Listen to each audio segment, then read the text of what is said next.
Eu fico impressionado com a criatividade que a fanbase de Demon Slayer tem de criar as fanfics e mentiras mais absurdas de todos os tempos. Coisas que são tão sem sentido que faz o capeta não parecer tão mentiroso. Hoje eu separei pra vocês uma lista com uma mentira mais louca que a outra. Então se prepara pra essa parte 3 que sinceramente eu não imaginei que a gente chegaria tão longe com essa saga. Mas como vocês estão gostando desses vídeos, vamos nessa. Não esqueçam, muito importante, teremos spoilers nesse vídeo, então já estão avisados. E se você aí quer aparecer numa possível parte 4 dessa saga, já deixa aqui nos comentários com a hashtag mentirinha, qual mentira muito esquisita que você já viu sendo repetida por aí várias e várias vezes, mesmo você sabendo claramente que se trata de uma mentira, mas mesmo assim a galera continua falando. E depois de tudo isso, se você já se inscreveu no canal, ativou o sininho e deixou o like, vambora pra parte 3 que hoje tá insano, tá? Vamos começar devagar, bem de leve, tranquilo, pessoal. A primeira mentira que eu tenho pra vocês hoje é essa aqui, e eu devo dizer que ela é assustadora. A Aoi era apaixonada pelo Tanjiro. Não, isso aqui deve ter vindo de algum submundo da internet. E por incrível que pareça, eu sei que vai ter sempre gente que vai comentar: nossa, Seth, mas eu nunca vi ninguém falando isso por aí. Gente, não é porque você ainda não viu essa mentira sendo contada por aí que ela não exista. Eu mesmo até pouco tempo atrás não tinha escutado essa ainda, mas a galera lá do meu Discord de membros do canal começou a me mandar algumas mentiras que estavam sendo ditas por aí, principalmente lá no Ticoteco, no Reddit, em outras redes sociais, o Twitter, e aparentemente é real. Alguém inventou em algum momento, provavelmente um dia que tava sem nada pra fazer, algum bendito ser humano escreveu em alguma rede social de que a Aoi, na verdade, era apaixonada pelo Tanjiro Kamado, mas ela só não teve nada com ele, não investiu nesse sentimento que ela tinha por ele por conta da sua amiga Kanao, porque ela não queria ser talarica. Isso aqui não tem pé nem cabeça, isso aqui é pura fanfic. É o suco do entretenimento do fã fanático taco raiz. Não tem explicação isso aqui. Gente, na boa, nunca em nenhum momento do mangá inteiro de Kimetsu, nos 23 volumes, muito menos nas novels, a gente nunca teve uma fala da Aoi querendo dizer que na verdade ela tivesse algum sentimento amoroso, romanticamente, né, pelo nosso menino Tangerino. Eles são apenas amigos, e é isso. A única coisa que a Aoi tem de fato pelo Tangerina é a admiração, respeito, um carinho especial, mas de amigo mesmo. Então se em algum momento você vê alguém falando por aí: nossa, mas sabia que a Aoi era apaixonada pelo Tanjiro, mas ela nunca teve nada com ele por conta da Kanao? É mentira, pelo amor de Deus, é mentira. E olha que essa é a leve de hoje, tá? Vou até tomar um gole d'água, porque, meu Deus do céu, o que vem a seguir, se prepara, tá? E assim, só pra finalizar mesmo, deixando só um último ponto, o Tanjiro também não tinha nada além de admiração, amizade e respeito pela Aoi. Ele nunca olhou pra ela com olhos românticos ou qualquer coisa assim, querendo um relacionamento. Nunca teve nada disso. Então vamos seguir. A segunda mentira já começa a escalonar um pouquinho o nosso nível aqui de mentiradas. A Nezuko poderia ter salvado o mestre Ubuyashiki da morte. Pois é, acredite se quiser, essa aqui eu já li. Isso já foi comentado em diversos vídeos aqui do canal, eu já vi em outras redes sociais por aí, o povo comentando também no Ticoteco da vida. Se trata basicamente do seguinte: as pessoas, ou pelo menos uma parcela pequena de pessoas, talvez nem seja tão pequena assim, porque realmente eu já vi esse comentário muitas vezes por aí, elas acreditam que por conta daquele momento em que a Nezuko, lá no arco do Distrito de Entretenimento, que ela cura o Inosuke e o Tengen Uzui daquele veneno que tinha, né, no corpo deles por conta do Gyutaro, as pessoas olham pra esses dois momentos específicos em que ela cura o veneno, ou melhor, que ela retira o veneno de dentro do corpo deles com a sua habilidade do seu Kekijutsu, e unicamente e exclusivamente por conta do visual, da aparência do veneno no corpo dos caçadores, em comparação também com o visual da estética daquele problema que o Ubuyashiki tem, né, no seu corpo inteiro, basicamente, essa galera acha que a Nezuko poderia ter curado o Ubuyashiki, quando não, gente, ela nunca poderia ter curado ele, nem se ela tentasse, nunca daria certo, porque não é nem o mesmo problema. Visualmente, pode ser parecido o veneno que tava no corpo do Inosuke, o veneno que tava no corpo do Uzui, com a maldição que tá no corpo do mestre Kagai Ubuyashiki? Sim, pode ser visualmente parecido, como de fato é, porém uma coisa não tem nada a ver com a outra. Um é veneno, outra é uma maldição. O que uma coisa tem a ver com a outra? Não dá. Eu vou ficar maluco. E sem sacanagem, eu já vi vários posts no Instagram mesmo, principalmente no Instagram gringo de páginas de anime, falando: nossa, por que a Nezuko não salvou o mestre do veneno que tava no corpo dele? Não era veneno, era uma maldição de linhagem. Tudo por conta da conexão lá com o Muzan. Não tem nada a ver, absolutamente nada da habilidade da Nezuko de extrair o veneno de dentro do corpo dos caçadores com o seu Kekijutsu poderia ajudar o nosso mestre Ubuyashiki. Infelizmente a Nezuko não poderia fazer nada por ele. Mas fica aí, né, nos sonhos da galera, de que ela poderia talvez ter salvado o mestre. Como? Eu não sei, talvez rezando muito por ele. A próxima mentira, eu juro por Deus que eu não acredito que realmente tenha gente que comente isso na internet, mas quando me mostraram eu falei: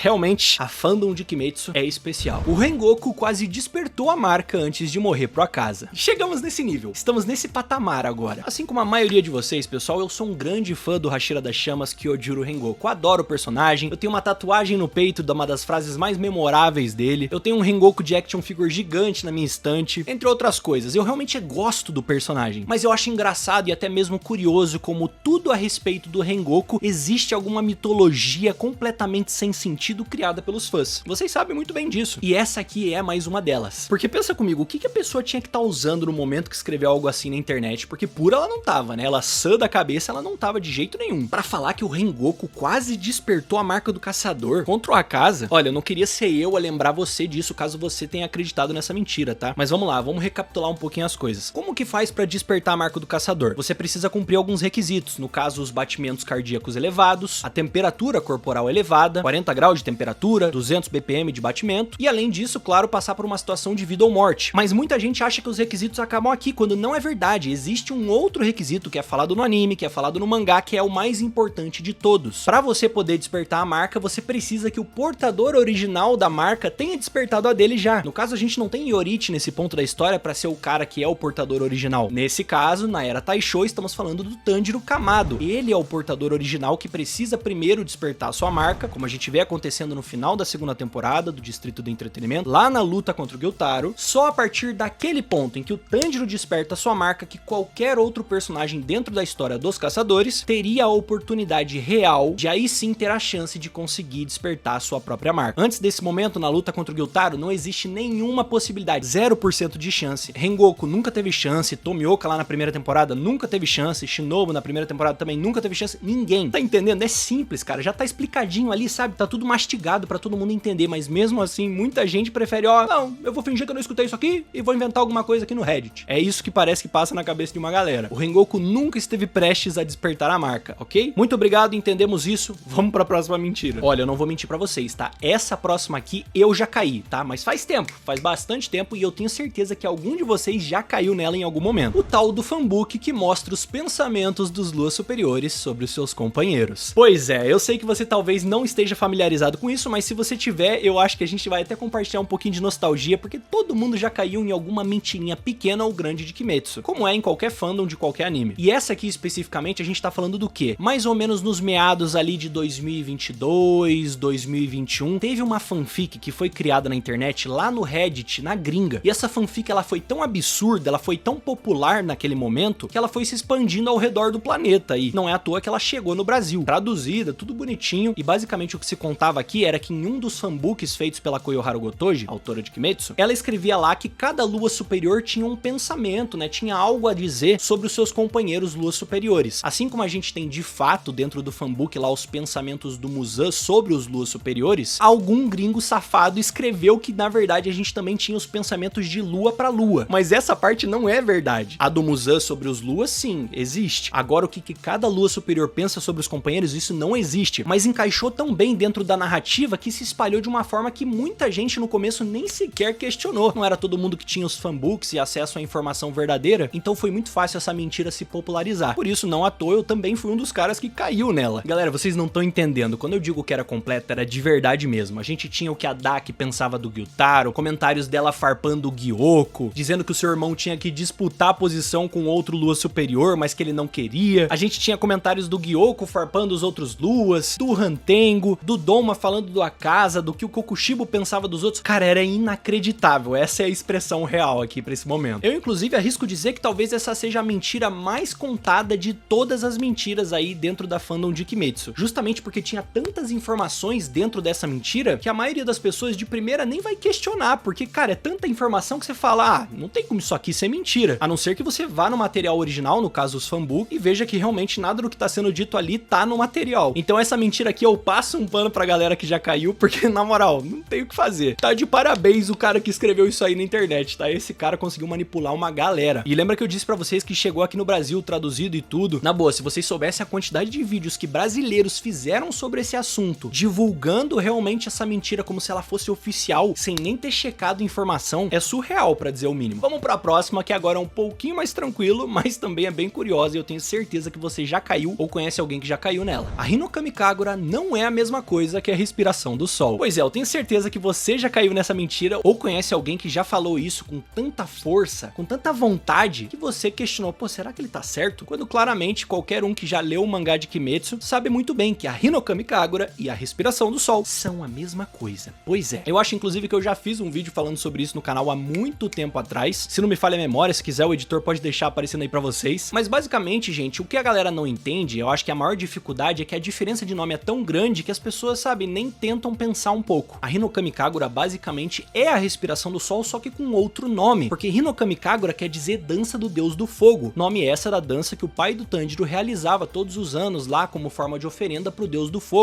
Uma dança realizada para poder trazer coisas boas pra família, como se fosse uma espécie de ritual, oferenda mesmo. Só que o que as pessoas esquecem é o momento que elas estavam lendo o mangá, é importante, né, ler o que tá lá bonitinho pra poder racionalizar e entender tudo. Pensem comigo, por que a respiração do sol meio que virou uma dança? Se a gente voltar lá no mangá, a gente tem um momento exato em que o Yorichi Tsugikuni, o criador da respiração do sol, mostra e executa a respiração pro Sumiyoshi, o seu amigo. Sumiyoshi esse que é um ancestral da família Kamado, inclusive muito parecido com o menino Tangerina. O Sumiyoshi, quando viu o Yorichi performando a respiração do sol, ele não enxergava aquelas técnicas de combate como técnicas de luta mesmo, como a respiração do sol. Na visão dele, a respiração do sol era como se fosse passos de dança. Não é à toa que a gente tem referências a passos de dança exatamente no nome de cada técnica da Hinokami. Aos olhos do Sumiyoshi, parecia nada mais nada menos do que um cara bailando, sabe, performando com a espada, e não um espadachim pronto pra matar demônios. E aí, por conta disso, o Sumiyoshi passou pro seu filho, que passou pro seu filho, que passou pro seu outro filho, até chegar no avô do Tangerina, que passou pro Tanjiro Kamado os seus ensinamentos, e o Tanjiro Kamado passou pro seu filho, Tanjiro Kamado, o conhecimento da Hinokami Kagura, a dança do deus do fogo, que é exatamente a mesma coisa, que adivinha o que é? A respiração do sol, porque elas são